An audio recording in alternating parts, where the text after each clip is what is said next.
नमस्कार, चार का वार देख रहे हैं आप। मैं हूं आपके साथ पूजा यादव। चार के बाद में सबसे पहले बात दिल्ली की खबरों की होगी। दिल्ली के जहांगीरपुरी में बीते साल 16 अप्रैल 2022 को हनुमान जयंती के मौके पर हिंसा भड़क गई थी। इस साल हनुमान जयंती 6 अप्रैल यानी कि कल है। बीते साल की घटना से सबक लेते हुए इस बार पुलिस पूरी तरीके से सतर्क है ताकि इस तरह की घटना दोबारा से ना हो, इसलिए पूरे इलाके में पुलिस फोर्स तैनात कर दी गई। अगली खबर के लिए रुख करेंगे मेरे सहयोगी सुरभि तिवारी का। तो अगली बड़ी खबर मैं आपको बताऊंगी बिहार से जुड़ी हुई, क्योंकि बिहार के नालंदा में हुई हिंसा को लेकर के संग्राम लगातार जारी है। बिहार विधानसभा में सत्र के आखिरी दिन बीजेपी विधायकों ने हंगामा किया तो सीएम नीतीश कुमार का दावा है कि हिंसा के पीछे साजिश है। इस खबर पर विस्तार से जानकारी आपको देंगे, लेकिन उससे पहले आपको तीसरी बड़ी खबर बताएंगे मेरे सहयोगी महिमा। देखिए, तीसरी बड़ी खबर पर बात होगी और पान की बात हो और चर्चा बनारस की ना हो, ऐसा नहीं हो सकता। अब बनारस के पान की पहचान पूरी दुनिया में होगी, क्योंकि काशी के पान और काशी के लंगड़ाम को जीआई टैग मिल चुका है। इस पूरी खबर को लेकर मैं आपको दूंगी विस्तार से जानकारी, लेकिन आखिरी बड़ी खबर आपको बताएंगी मेरी सहयोगी पलक। बिल्कुल, तो चार के वार में आखिर में बात होगी। मुंबई में फ्लाईओवर के नीचे नगर पालिका की पहल से पार्क का निर्माण हुआ है। 42 लाख की लागत से बने इस पार्क में बच्चे खेलेंगे। और देखिए, अगली बड़ी खबर जो इस वक्त आ रही है वो है विपक्षी दलों को सुप्रीम कोर्ट से बड़ा झटका लगा है। विपक्षी दलों को सुप्रीम कोर्ट से राहत नहीं। जांच एजेंसीज के एक्शन पर सुप्रीम कोर्ट की टिप्पणी। नेताओं की गिरफ्तारी के लिए अलग प्रक्रिया नहीं है, आम लोगों से बढ़कर नहीं राजनेता। विपक्षी दलों की याचिका पर सुनवाई से सुप्रीम कोर्ट का इनकार। सीजेआई डीवाई चंद्रचूड़ की बेंच ने इनकार कर दिया। विपक्षी दलों ने अपनी याचिका वापस ले ली। जांच एजेंसीज के एक्शन पर सुप्रीम कोर्ट की टिप्पणी। ये बड़ी जानकारी इस वक्त आपको दे रहे हैं। विपक्षी दलों को सुप्रीम कोर्ट से बड़ा झटका लगा है। 14 विपक्षी दलों को सुप्रीम कोर्ट से कोई राहत नहीं।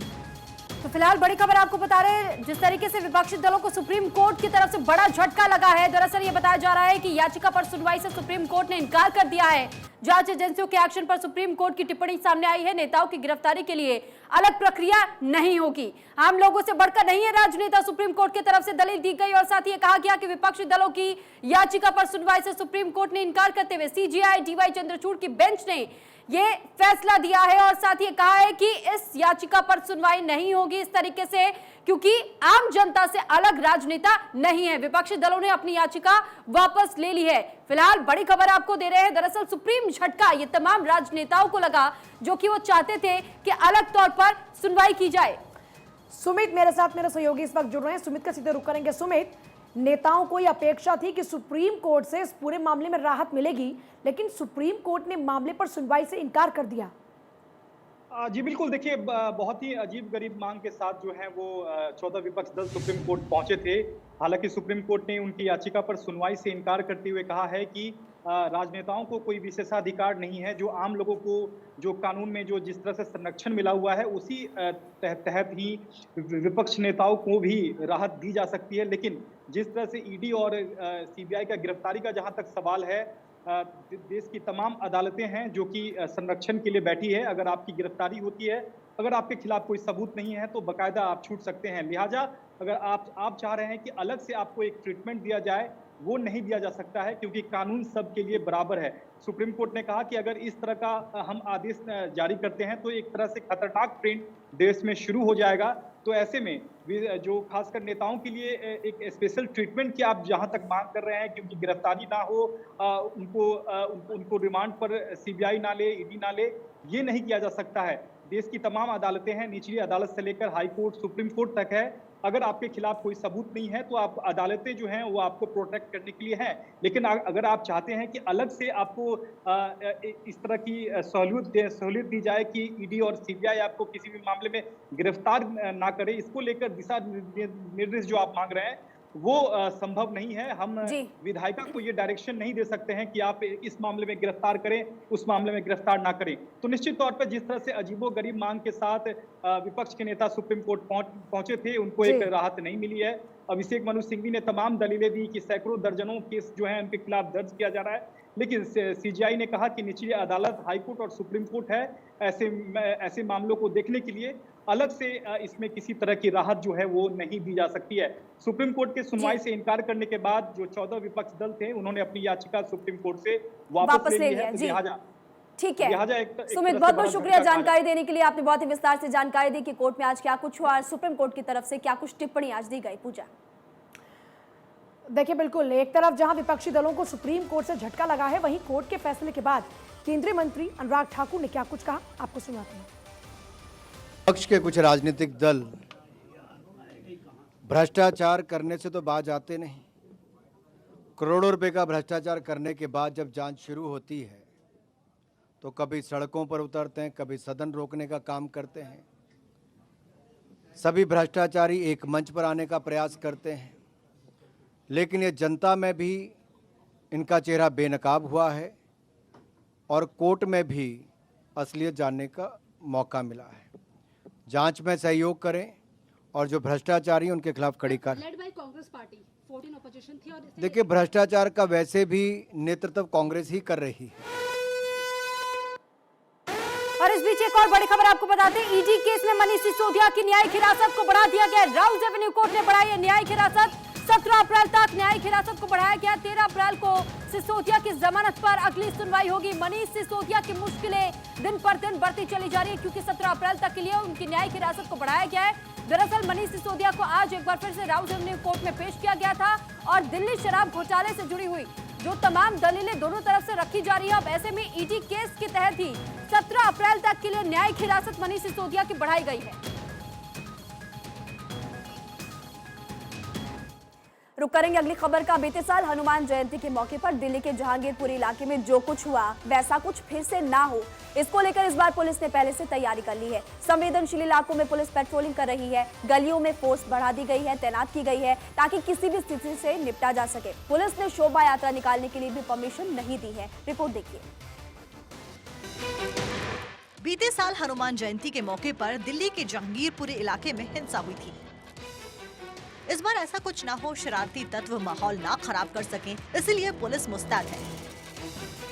इलाके में भारी संख्या में पुलिस फोर्स को तैनात किया गया है।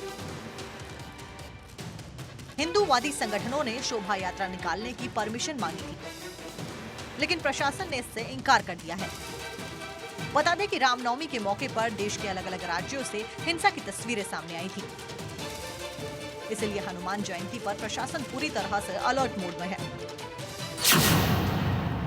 16 अप्रैल साल 2022 को जहांगीरपुरी में हुआ था उपद्रव। हनुमान जयंती के मौके पर शोभा यात्रा पर हुआ था पथराव। पथराव के बाद आमने सामने आ गए थे दो समुदाय के लोग। जहांगीरपुरी का इलाका बेहद संवेदनशील, ऐसे में इस बार प्रशासन ने संवेदनशील पॉइंट्स को चिन्हित किया है और वहां पुलिस फोर्स की तैनाती की है। साथ ही गलियों में भी पुलिस पेट्रोलिंग कर रही है। सुरक्षा को देखते हुए यहां अर्धसैनिक बलों की भी तैनाती की गई है। रामनवमी के मौके पर भी जहांगीरपुरी इलाके में बिना इजाजत अलग अलग जगहों से जुलूस निकाला गया था। हनुमान जयंती को देखते हुए प्रशासन ने कमर कस ली है। किसी भी कीमत पर हर स्थिति से निपटने की तैयारी है। Bureau report, Bharat 24। और अब बात बिहार की। बिहार में हुई हिंसा को लेकर बीजेपी लगातार नीतीश सरकार पर हमलावर है। सियासी वार पलटवार का सिलसिला आज सदन में भी जारी रहा। बिहार विधानसभा में सत्ता पक्ष और विपक्ष के बीच जोरदार हंगामा हुआ। वहीं नीतीश कुमार ने कहा कि हिंसा के पीछे साजिश है, जांच में पूरा सच सबके सामने आ जाएगा। रिपोर्ट देखिए।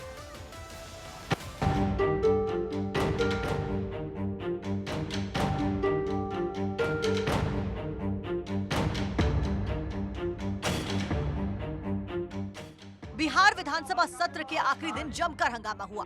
विधानसभा में सरकार और विपक्ष के बीच नोकझोंक हुई। विधानसभा में हंगामे के दौरान मार्शल्स ने बीजेपी विधायक जीवेश मिश्रा को उठाकर बाहर फेंक दिया। बिहार में हिंसा को लेकर बीजेपी विधायक एनआईए जांच की मांग पर अड़े हैं, तो नीतीश सरकार के खिलाफ जमकर नारेबाजी भी हुई। विजय कुमार सिन्हा ने लॉ एंड ऑर्डर को लेकर भी सरकार को घेरा। उन्होंने कहा कि शराब से मौतें हो रही हैं, बालू माफिया बेखौफ है, हत्याएं हो रही हैं, पुलिस को खदेड़ खदेड़ कर मारा जा रहा है, लेकिन सरकार खामोश है। केवल मुख्यमंत्री जो सदन के नेता हैं, मैंने उनसे जवाब मांगा कि आप सदन में आकर जवाब दीजिए, और मुख्यमंत्री से जवाब मांगने पर आसन एक पक्षीय कार्रवाई करते हुए हमको मार्शल आउट किए हैं। दुनिया देख रही है, बिहार की जनता देख रही है, बिहार के हिंदू कब तक प्रताड़ित होते रहेंगे, कब तक तुष्टिकरण मुख्यमंत्री जी को जवाब देना। एकदम न्यायिक जांच, इनकी जांच तुष्टिकरण की जांच होगी, न्यायिक जांच कराए। और मैं बता दूं कि तमिलनाडु के मामले पर बोले आप, तमिलनाडु पर हम सारे सदन की मांग पर आपने पदाधिकारियों की टीम भेजा, क्या रिपोर्ट आया, सदन पटल पर रिपोर्ट क्यों नहीं रखा? ये लोग अपराधियों भ्रष्टाचारियों को संरक्षित करने वाले लोग हैं। ये तुष्टीकरण की राजनीति में एक खास तबके के हिंदू के लोगों को दहशत में डराने का खेल कर रहे हैं। वहीं बिहार हिंसा को लेकर सीएम नीतीश कुमार ने बीजेपी पर निशाना साधा। नीतीश का कहना है कि हिंसा के पीछे प्रशासन की कोई गलती नहीं, बल्कि हिंसा जानबूझकर कराई गई। जल्द ही सामने आ जाएगा कि हिंसा के पीछे साजिशकर्ता कौन लोग हैं। ये हमारी अपील है कि भाई आपस में कोई तरह का ये सब नहीं होना चाहिए। आज तक हुआ ही नहीं, तो ऑल ऑफ ए सडन वहाँ काहे के लिए हुआ? तो ये सब जानबूझ करके एक तरह की योजना है, किस तरह से होता है? हम तो आप लोगों को क्या बोले, अरे आप लोग भी क्या बोलिएगा, आप लोग सब पटना में हैं, लेकिन जब दिल्ली का देख न लीजिए, अब बाहर का जितना भी है अखबार उखबार सब में क्या क्या ये लोग सोशल मीडिया पर क्या कर रहा है, अनाप शनाप इसी सब का दुष्प्रचार है। यहाँ पर पार्टी है दंगा कराने वाला, बीजेपी करवाता है, बीजेपी हाला करता है।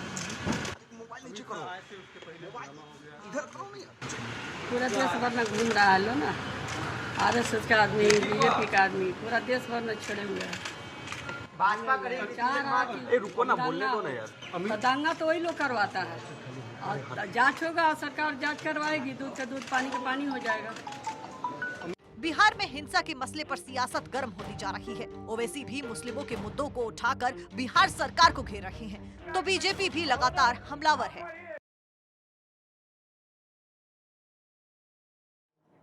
काशी के पान को, काशी के लंगड़ा आम को जीआई टैग मिल चुका है। यानी अब काशी के पान और आम को पूरी दुनिया में पहचान मिलेगी, और इसके साथ ही काशी के कामगारों और व्यापारियों की कमाई में भी होगा इजाफा। देखिए रिकॉर्ड।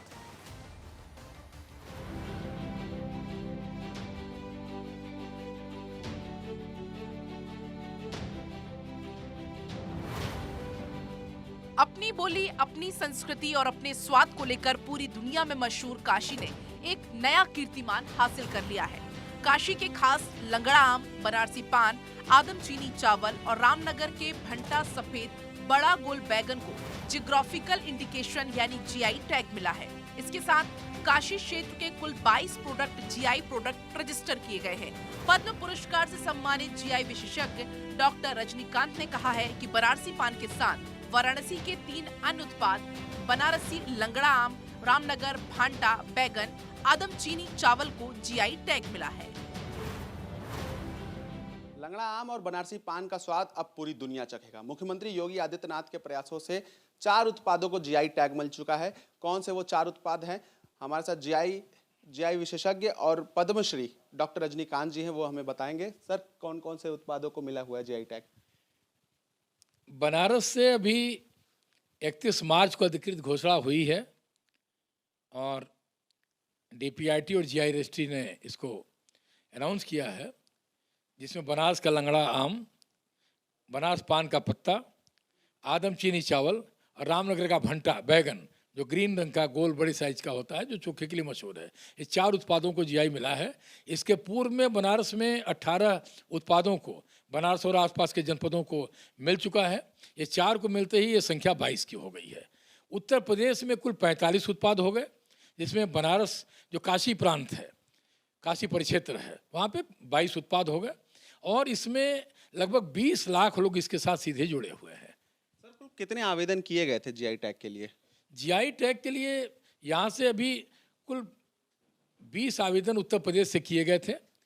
10 उत्पादों को मिल चुका है इस बार 11 को, जिसमें कि मुजफ्फरनगर का गुड़ है, अलीगढ़ का ताला है, हाथरस की हींग है, मैनपुरी की तारकशी है, नगीना का वुडक्राफ्ट है, बखीरा का मेटलवेयर है, प्रतापगढ़ का आंवला है, और बांदा का सजर पत्थर है। पान के शौकीन यूं तो आपको देश के अलग अलग शहरों में मिल जाएंगे, लेकिन काशी के पान की बात ही अलग है। काशी आकर कोई पान ना खाए, ऐसा हो ही नहीं सकता। फिल्मों में बनारस के पान का जिक्र कई गानों में आया है। पान का बीड़ा बनाने का बनारस का अंदाज निराला है। बनारस तो वैसे भी देखा जाए तो पहले से ही विश्व प्रसिद्ध है। अपनी संस्कृतियों, अपनी गलियों, अपनी अलग पहचान के लिए बनारसी पान हो या बनारसी लंगड़ा आम हो या बनारसी भंटा हो, इसकी अपनी अलग ही पहचान है, अपनी ही महत्ता है। और रही बात कि जो इसको जीआई टैग मिला है बनारसी पान को, निश्चित रूप से ये मिलने के लिए काशी वासियों के लिए और पान व्यवसायी के लिए बड़ा हर्ष का विषय है। देखिए, प्राचीन राजधानी रही है सांस्कृतिक क्षेत्र में, जो है ये बनारस को अपनी एक अलग पहचान है। और ये जो बनारसी पान है ये आपको विश्व में कहीं नहीं मिलेगा। इवन आप महाराष्ट्र में जाएं, बॉम्बे में जाएं, कहीं भी जाएं, दिल्ली में जाएं, लेकिन जो यहाँ का स्वाद है, जो यहाँ का पान है, जो यहाँ का मगही पान है, जो यहाँ का कत्था है, जो यह चूना है, जो यहाँ लगा लें, तो आदमी जो पान का शौकीन है वो बनारसी पान ही खोजेगा। पान बनारसी में तो सादा चाहता है, तो मेन हो गया है कत्था, हो गया लौंग, इलायची, सादा, खुशबू चटनी। बनारसी पान ये फेमस है, लौंग इलायची गाना गाया है बनारसी पान। जीआई टैग से विदेशी बाजार में भी काफी फायदा मिलता है। यदि किसी वस्तु को जीआई टैग मिलता है तो अंतर्राष्ट्रीय बाजार में उस प्रोडक्ट की कीमत और महत्व बढ़ जाता है। देश विदेश से लोग उस खास जगह पर टैग वाले सामान को देखना और खरीदना चाहते हैं। सामान्य शब्दों में कहें तो जीआई टैग को इंटरनेशनल मार्केट में एक ट्रेडमार्क की तरह देखा जाता है। डॉक्टर रजनीकांत ने उम्मीद जताई है कि अगले 3 महीने में बाकी 9 उत्पादों में भी जीआई टैग मिलने की उम्मीद है। इसमें बनारस के लाल पेड़ा, चिरईगांव गूसबेरी, तिरंगी बर्फी, बनारसी ठंडाई और बनारस लाल भरवा मिर्च शामिल है। आने वाले समय में बनारसी ठंडाई, बनारस की तिरंगी बर्फी जिसका इतिहास आज़ादी के आंदोलन से जुड़ा हुआ है, बनारस का लाल पेड़ा जिसकी लाइफ 20 दिन 22 दिन तक आप बिना फ्रिज के रख सकते हैं, छोटे बच्चे उसको चॉकलेट के रूप में भी यूज़ करते हैं। और यहाँ पे चिरई गांव का जो करौंदा है वो भी गंगा के किनारे के इलाके की वजह से मशहूर है। लाल भरवा मिर्च जिसका अचार बन करके पूरी दुनिया में आता है, अचार के शौकीन उसको सेवन करते हैं। तो कुछ उत्पाद यहाँ के ऐसे हैं और इसके अलावा उत्तर प्रदेश के भी और उत्पाद हैं जिसमें कि बाराबंकी का हैंडलूम है, बागपत का होम फर्निशिंग है और गोरखपुर का गवर्जी ताम शामिल होने जा रहा है, सहारनपुर का चौसा आम है। तो ये उत्पाद भी ऐसे हो रहे हैं और उत्तर प्रदेश सरकार एक और प्रयास कर रही है। इन सारे उत्पादों के लिए नाबार्ड ने सहयोग किया था। नाबार्ड ने सतत सहयोग नाबार्ड करती है, आने वाले समय में नाबार्ड सहयोग करने जा रही है। लेकिन अच्छी बात यह है कि अब उत्तर प्रदेश का हार्टिकल्चर और एग्रीकल्चर डिपार्टमेंट मंडी परिषद जीआई को कराने के लिए आगे आ रहा है। जीआई टैग मिलने से पहचान और व्यापार दोनों में मदद मिलेगी।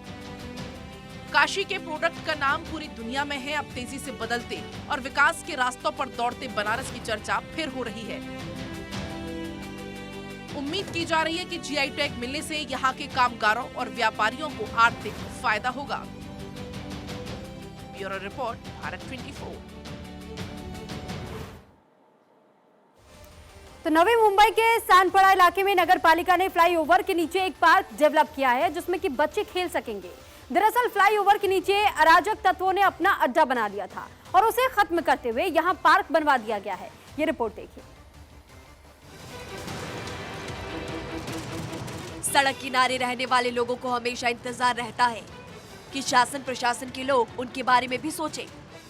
मुंबई के नवी मुंबई इलाके में फ्लाईओवर के नीचे की गंदगी को हटाकर एक अलग ही तस्वीर पेश की गई। यहाँ नगर पालिका ने सानपाड़ा सेक्टर 15 में फ्लाईओवर के नीचे बच्चों के लिए एक खेल पार्क डेवलप किया। 42 लाख की लागत से स्केटिंग, बैडमिंटन, क्रिकेट और बास्केटबॉल कोर्ट का निर्माण कराया गया है। फ्लाईओवर के नीचे असामाजिक तत्वों के ठिकानों को खत्म करने के लिए पहले यहाँ पर सेफ्टी जालियां लगाई गई। उसके बाद पालिका ने यहाँ पर पुताई का काम करवाया। बच्चों और बुजुर्गों का ख्याल रखते हुए इसे पार्क की शक्ल में डेवलप किया गया। इलाके के लोग भी इस पहल की जमकर तारीफ कर रहे हैं। Bureau report, Bharat 24।